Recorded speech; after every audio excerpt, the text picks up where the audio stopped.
சரி, அடுத்து வருவோம். 2 கேள்வி இருந்து கேட்குறாங்கன்னா, இது சம்மந்தமான கேள்வி. சமகாலத்தில் பிஜி ஆகிய நீங்கள் தாத்தாஜாவின் மீது 25 கோடிக்கு மேல் பணத்தை மோசடி செய்ததாக குற்றச்சாட்டு வைத்துள்ளீர்கள்.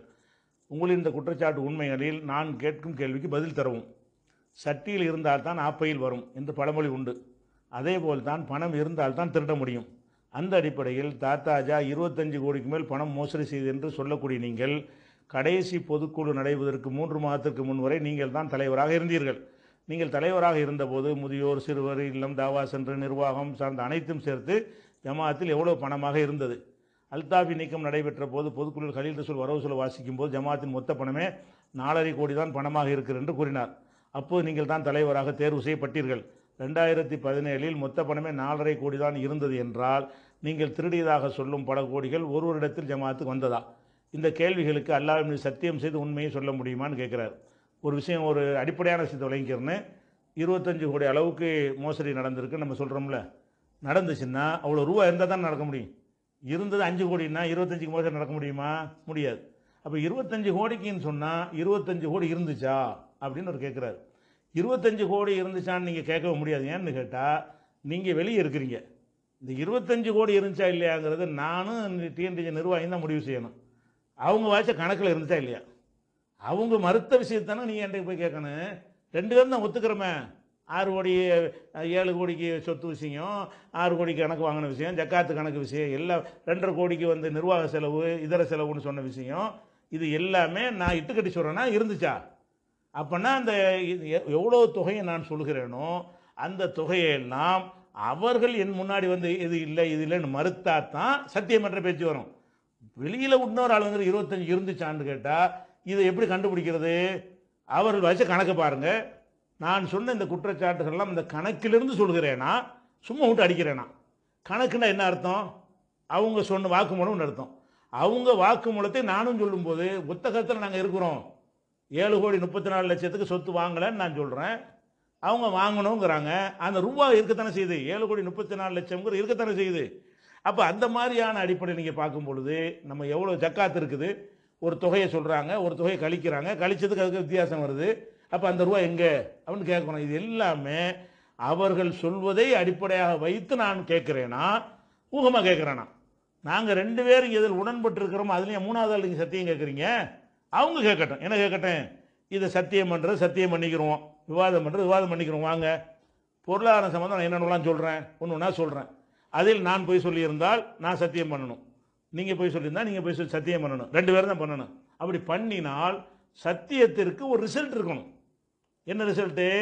ஊழல் பண்ணதான் நான் சொல்கிறேன், சொல்லிவிட்டு இல்லைங்கிறாங்களா, அல்ல மேலே சத்தியம் பண்ணிட்டாங்கன்னு என் முன்னாடி வச்சு எதுக்கு நான் கேட்கிறேனோ அதுக்கு சத்தியம் பண்ணிவிட்டால் அதுக்கப்புறம் நான் பேசக்கூடாது. நான் சத்தியம் கேட்குறேன், அவங்க மறுத்து விட்டார்களே ஆனால் ஊழல் தான் பண்ணு ஒத்துக்கொள்ளணும். சத்தியத்தை விளையாட்டுக்கு பண்ண இயலாது. சத்தியம் பண்ணினா அதுக்கு ரிசல்ட் என்ன? 2 வாதியும் பிரதிவாதி உட்காந்துருக்குறோம், 2 பேர் சத்தியம் பண்ணுறோம். நான் எடுக்கல எல்லாமே சத்தியம், நான் எடுத்தேன் எல்லாமே சத்தியம். இதில் என்ன ரிசல்ட் என்ன? இதில் என்ன விளங்கிடுவீங்கிறேன். 2 பேர் இருக்கிறாங்க, 25 ரூபா என்கிட்ட திருடிட்டாருன்னு நான் சொல்கிறேன். ஒரு 2 பேர் வச்சுக்கிறோமே, அவர் திருடலைங்கிறார், நான் சொல்கிறேன் திருடி விட்டார்னு சொல்லி. பார்ட்டி சொல்கிறார் திருடலைங்கிறாரு. நீங்கள் 3வது வந்து சரிங்க 2 பேர் சத்தியம் பண்ணுங்கிறீங்க. 2 பேரும் என்ன செஞ்சிட்டோம்? அல்லாமலை சத்தியம் திருடிட்டார் நான் சொல்லிட்டேன். அவர் அல்லாமலை சத்தியம் திருடலன்ட்டார். இப்போ என்ன முடிவு எடுக்க போறீ? இப்போ நீங்கள் எடுக்கிற முடிவு என்னென்னா திருட்டானா இல்லையா? முடிவு எடுக்கிறது தான் சத்தியம் பண்ணணுங்க. விளையாட்டா? நீங்கள் போயிருக்கீங்க, இன்னொருத்தர் வருவார், 2 பேரும் சத்தியம் பண்ணுங்க. சத்தியம் பண்ணால் ஒருத்தன் தான் பண்ணணும். ஒருத்தன் பண்ண அடுத்தவன் ஏற்றுக்கிட்டான்னா அதுக்கு ஒரு வாய முடிக்கணும். நான் சொல்கிறேன் திருடி விட்டார்னு சத்தியம் பண்ணுறேன். சத்தியம் பண்ணினால் நான் தயாராக சத்தியம் பண்ணிவிட்டால் அவர் திருடியதை ஒப்புக்கொள்ளணும். ஒப்புக்கொண்டு மக்களுக்கு அறிவிச்சிடணும். அல்ல அவர் சத்தியம் பண்ண நான் கேட்குறேன் திருடலை, இந்த மாதிரி சொத்து விஷயம் என்ன விஷயம் இருக்கோ, கணக்கு விஷயத்தில் 100 கேள்வி இருக்கும், 50 கேள்வி இருக்கும், 25 கேள்வி இருக்கும், தொகுப்போம், கூடி தொகுப்போம். எதற்கெல்லாம் வந்து 2 பேரும் ஒத்துக்கொள்ள வேண்டிய விஷயத்தில் கழிச்சிக்கிடுவோம். எதில் முரண்படுறோமோ அது லிஸ்ட்டை போடுவோம். லிஸ்ட்டை போட்டு நான் உங்களை சத்தியம் பண்ண சொல்கிறேன், இந்த விஷயத்துக்கு நீ சத்தியம் பண்ணு அப்படிங்கிறேன். அவர் சத்தியம் முன்னாடி நான் சொன்னதுக்கு பண்ணிட்டாருன்னா அதை நான் ஏற்றுக்கிறணும். அது ஒன்று பேசக்கூடாது. அப்போ சத்தியத்துக்கு அர்த்தம் இருக்குது. சத்தியம் என்பது தீர்வு காண்பதற்கா சடங்குக்கா? தீர்வு காணணும். உலகத்தில் ஒரு தீர்வு காண்பதற்கு நீங்கள் ஆசைப்பட்டீர்களே ஆனால் சத்தியத்துக்கு வந்து மார்க்கத்தில் சத்தியம் எதுக்கு இருக்குது? அல் பையினத்துல் அல் முத்தை. வாதம் செய்கிறவன் ஆதாரத்தை கொண்டு வரணும், மறுக்கிறவன் சத்தியம் பண்ணணும். இதுதான் அடிப்படை. இப்போ இந்த இந்த பொருள் என்னுடையதுன்னு நான் சொல்கிறேன், இன்னொருத்தர் என்னுடையதுங்கிறார். இந்த பொருளுக்கு ரெண்டு பேரும் சொந்தம் கொண்டாடுறோம். ஆனால் இந்த பொருள் என் கையில் இப்போ இருக்குது, அவங்க கையில் இல்லை. இப்போ என்ன சட்டம், என்ன மார்க்க சட்டம்? என் கையில் இருக்குது, அவங்க கையில் இல்லை, ரெண்டு பேரும் என்னுடையதுங்கிறோம். இப்போ என்னுடையதுங்கும் போது நான் கையில் வச்சுக்கிறேன்ல, அதான் ஆதாரம். என்கிட்ட ஆதாரம் இருக்குது. என் பொருளுக்கு என்ன ஆதாரம் என்கிட்ட இருக்குதுல்ல. உன் பொருளுக்கு என்ன ஆதாரம்? என் பொருள் தான். என்ன ஆதாரம்? என் பொருள் தான். உன்ட்ட இல்லையா கையில்? இப்போ என்ன செய்யணும்? அவன் என்னுடைய இதுக்கு வேறு ஆதாரத்தை காட்டணவன் என்ன செய்யணும்? என் பொருள் தாங்க, இந்த இருக்க ஆதாரம், இந்த வச்சு இந்த எடுத்து போனால் இந்த இருக்க கேமராவில் சிசிடிவி பாருங்கள், கலாண்டு போயிருக்கிறான், இந்த சாட்சி இருக்குது, உள்ளே நுழைஞ்சு பாருங்கள், இல்லை என் பேர் இருக்கும், ஏதோ ஒரு வகையில் இது என்னுடையதான் என்பதற்கு அவன் என்ன செய்யணும்? ஆதாரம் வந்துடணும். ஆதாரம் இல்லைங்க, ஆதாரமெல்லாம் இல்லைங்கிறான். அப்போ நம்ம மார்க் என்ன சொல்லணும் தெரியுமா? எனக்கு மார்க்கம் கட்டளையிடும், நீ உன்னுடைய இதுங்கிறீல, அவன் ஆதாரம் இல்லைங்கிறான்ல, ஒரு வழக்குன்னு வந்துருச்சுல, அல்லாமல சத்தியம் பண்ணிடு, இது என்னுடைய, நான் கையில் வச்சுக்கிறேன்ல, நான் ஆதாரம் காட்ட தேவையில்லை, அவன் தான் ஆதாரம் காட்டணும். எனக்கு ஆதாரம் என்ன? என்ற இது ஆதாரம், என்ற இருக்கிறது ஆதாரம். அதே நேரத்தில் ஒரு கிளைம் பண்ணிட்ட காரணத்தினால அவன் ஜமாத் என்ன சொல்லும்னு, அரசாங்கம் என்ன சொல்லும்னு கேட்டால், உன் பொருள்கிட்ட உன்கிட்ட இருக்குதுங்கிறீங்கள, அல்லாமல சத்தியமாக உன்னுடைய எதுவும் சத்தியம் பண்ணும் என்று சொல்லுவாங்க. நான் என்ன சொல்லுவேன்? அல்லாமல சத்தியமாக என்னுடைய எதுவுமே, அதுக்கப்புறம் பேசக்கூடாதான். அந்த வலை கொண்டு வந்தவன் நான் சத்தியம் பண்ணுறல, நான் பொருளும் என் கையில் இருக்குது, அல்லாமல சத்தியம் நான் சொல்லிவிட்டேன். சொன்ன பிறகு அவன் என்ன செய்யணும்? பார்ட்டி வாயை முடிக்கணும்.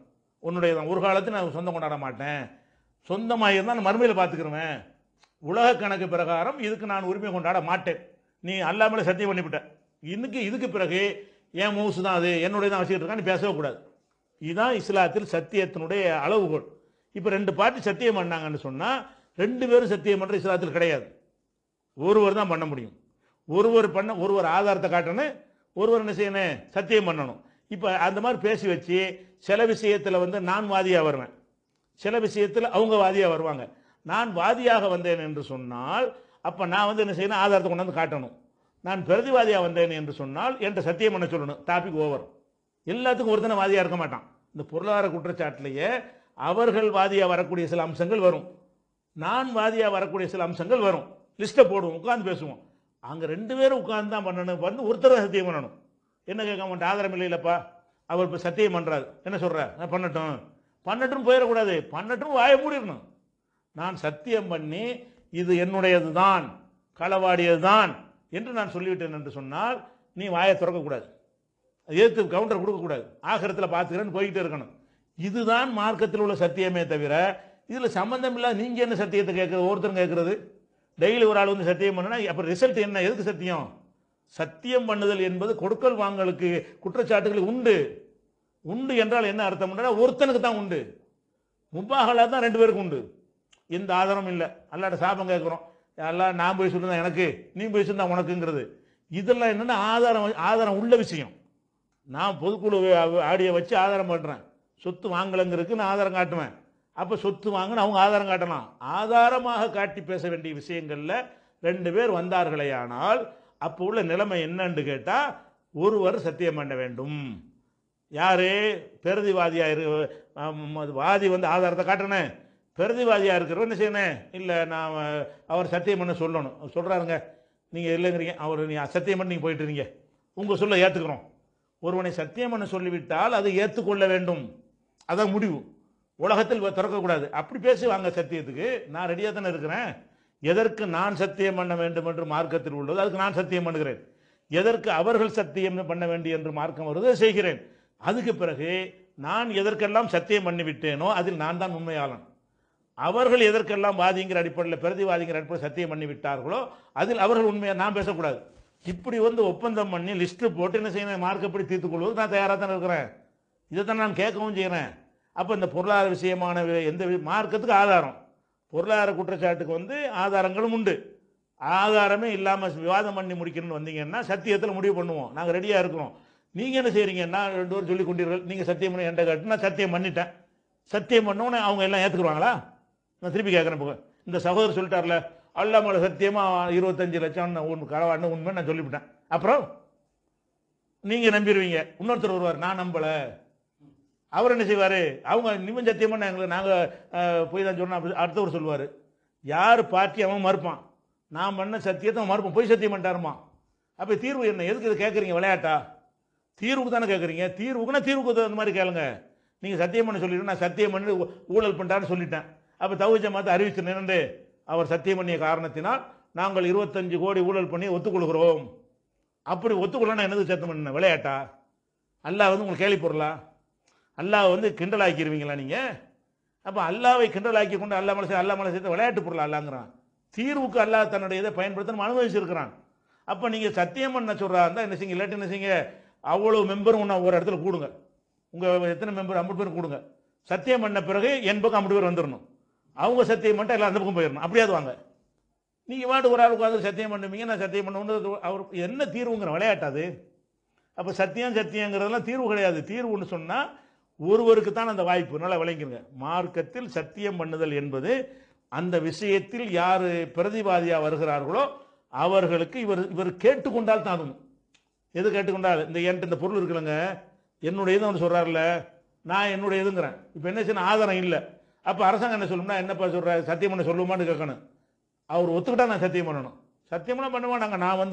நான் பிரச்சாரம் பண்ணிட்டு தான் இருப்பேன், என்னுடையதாங்கன்னு போயிட்டான்னு வைங்க, அப்போ கூட நான் சத்தியம் பண்ண இயலாது. சத்தியம் வந்து எதிரி கோரணும். எப்படி கோரணும்?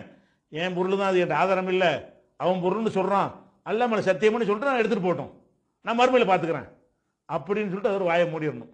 இதுதானே சத்தியத்துடைய சட்டம். அப்போ சத்தியம் எல்லாரும் இதே ஒரு பெரிய பயான் மாதிரி சத்தியம் பண்ணுங்க. சத்தியம் பண்ண எதுக்கு பண்ண சொல்கிறீங்க? நீங்கள் உண்மை எது கண்டுபிடிக்கிறதுக்கு சொல்கிறீங்களா, வேற எதுக்கு அல்லாமல் தீர்ப்பளிக்க சொல்கிறீங்களா? கண்டுபிடிக்க. இதை கொண்டு எப்படி கண்டுபிடிப்பீங்க? சத்தியம் பண்ண பிறகு அந்த எதிர்பார்த்தியது அவங்க சொன்ன உறுதியாக இருந்து நான் சொன்ன நான் உறுதியாக இருந்தால் இதில் என்ன நன்மை, என்ன ரிசல்ட் வரும், என்ன தீர்வுக்கு வரப்போறீங்க நீங்கள்? இது ஒரு விஷயம். அதனால 25 கோடி இருந்தால் தானே பண்ண முடியும்னா, இருந்தது என்று அவங்க கணக்கில் இருக்கிறது. இருந்ததுன்னு நானும் சொல்கிறேன். வேற என்ன பஞ்சாயத்து உங்களுக்கு? இருந்தது தான் நான் அவங்க வாய்ச்ச கணக்கிலான இருந்ததை நான் காட்டுறேன். அந்த 7 கோடி நானாக கற்பனை பண்ணி போட்ட சைபர் சேர்த்துக்கிட்டேனா, அல்லது 5 கோடி நானாக போட்டுக்கிட்டேனா, 2.5 கோடி ரூபா நிர்வாக செலவு ஒன்று போட்டது நானாக உண்டாக்கிட்டேனா, 2.5 கோடி 1,00,000 3 கோடி ரூபா இதர செலவு நிர்வாகம் நானாக போட்டுட்டேன்னா அவங்கள இருக்க போய் தான் நம்ம செலவழிச்சிருக்கிறாங்க. அப்போ எதை ஒத்துக்கொண்டு கணக்கு வாசித்தார்களோ அதை நான் சொல்கிறேன் என்றால், இருந்துச்சான்னு எங்கள் 2 பேர்த்தையும் கேளுங்க, இருக்க போய் தானே வாசிச்சிருக்கிறாங்க. அப்போ அவங்களும் நாங்கள் இதில் உடன்பட்டு இருக்கிறோமோ, அந்த தொகை இருந்ததில் நாங்கள் உடன்பட்டு தான் இருக்கிறோம். களவாடியதா என்பதெல்லாம் டவுட். இப்போ பிரச்சனை நாங்கள் அந்த தொகையுடைய கணக்கு தான் நாங்கள் நடந்திருக்குன்னு நானும் சொல்கிறேன். அவங்களும் பொதுக்குள்ள வாசித்து அந்த தொகையுடைய கணக்கு தான் சொல்கிறாங்க. களவாடினார்களா இல்லையாங்கிறது பஞ்சாயத்தை தவிர அந்த அளவுக்கு இருந்துச்சா என்பது பஞ்சாயத்து இல்லை. பஞ்சாயத்து இல்லாதவனுக்கு எப்படி சத்தியம் பண்ணணும்? ரெண்டாவது இதை விளைக்கணும். அதனால் வந்து இப்போ நான் ரெடியாக இருக்கிறோம். அவங்க வந்து சத்தியம் பண்ணுறது வந்து 2 தரப்பும் உட்காந்து வேறு டாபிக் பொருளாதாரம்னா பொருளாதாரம் பேசுவோம், சத்தியத்தை கொண்டே முடிச்சுக்கிடுவோம். எப்படி முடிக்கிறது? ஒன்று நம்ம கேட்போம், அவ்வளோக்கு அவங்க சத்தியம் பண்ணணும். நாம் கேட்டால் அவங்க சத்தியம் பண்ணணும், அவங்க என் மீது கேட்டால் நான் சத்தியம் பண்ணணும். எதில் எதிர்பார்ட்டிக்கு சத்தியத்தை கோரி அவர் செய்து விட்டாரோ அதன் பிறகு அவருக்கு எதிரான அந்த விமர்சனத்தை மூடிக்கொள்ள வேண்டும். அப்போ எந்த பித்தனாவும் நடக்காது. நான் அவரை பேசவே மாட்டேன், அல்லாட்ட விட்டுருவேன். ஏன்னா அவங்க பொய் சத்தியம் பண்ணால் எனக்கு தெரிஞ்சால் கூட பொய் சத்தியம் பண்ணிட்டாங்க, நான் அல்லாட்ட விட்டுறேன். இனிமேல் நான் இதை பற்றி எந்த மேடையிலும் பேச மாட்டேன், எழுத மாட்டேன், ஃபோனில் கூட சொல்ல மாட்டேன், தனியார்ட்ட கூட நான் கருத்து தெரிவிக்க மாட்டேன் அப்படின்னு நான் போயிடணும். அவங்கள அப்படி போயிடணும். அப்போ என்ன ஆகும்? நீங்கள் சத்தியத்தை கேட்கறதுக்கு ஒரு மீனிங் இருக்குது. அப்படி இல்லாமல் நான் சொன்னது நான் அவர் சொன்ன என்ன அர்த்தம்? இதுக்கு என்ன நினச்சிக்கிட்டு இருக்கிறீங்க?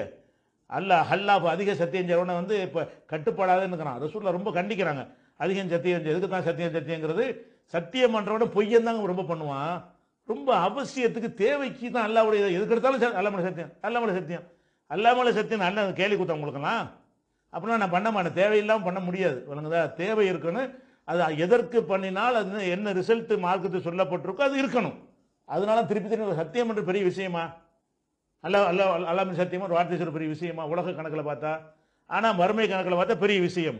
எதுக்குடா எதுக்கு அல்லாஹ் தேவையில்லாம் யூஸ் பண்ணிட்டு இருக்கு? எதுக்கு எடுத்தாலும் அல்லாவா? அப்போ இறையச்சமற்ற ஒரு கூட்டத்தை நீங்கள் உண்டாக்குறீங்க. இப்போ என்ன செய்வோம்? அவருக்கு 4 தடவை கேட்டவுடனே போய் சத்தியம் பண்ண ஆரம்பிச்சிருவானுவோம். கடைசியில் எப்படியான சமூகம் உருவாகும்னு கேட்டால் சத்தியம் பண்ணோன்னே எதுக்கு எடுத்தாலும் உள்ளாகின்றாங்க. எதுக்கு எடுத்தாலும் அல்லா மேலே சத்தியம். கடைசியில் என்ன ஆயிரும்? இறையச்சமற்ற ஒரு சமூகமாக உருவாயிரும். அல்லா மேலே சத்தியங்கிற வார்த்தை பிள்ளை யூஸ் பண்ணாதீங்க. தேவைக்கு ஆதாரம் அல்ல. மார்க்கத்தில் உண்மையை கண்டறியறதுக்கு தலீல் இருக்கிறது, கணக்கு இருக்கிறது, ஹதீஸ் ஆதாரம் இருக்கிறது, அதுக்குரிய உரிய ஆவணங்கள் இருக்குது. அதை வச்சு தான் நீங்கள் முடிவு செய்யணும். முடிவு செய்ய முடியாத பட்சத்தில் 2 பேர் மோதி கொள்ளும் போது தான் ஒருத்தனை சத்தியம் பண்ண சொல்லி இன்னொருத்தனை வாய மூடுங்க. இதுதான் மார்க்கத்தில் உள்ளது. சரியா? அதனால் இது வந்து சரியான கேள்வி இல்லை. அடுத்து வருவோம்.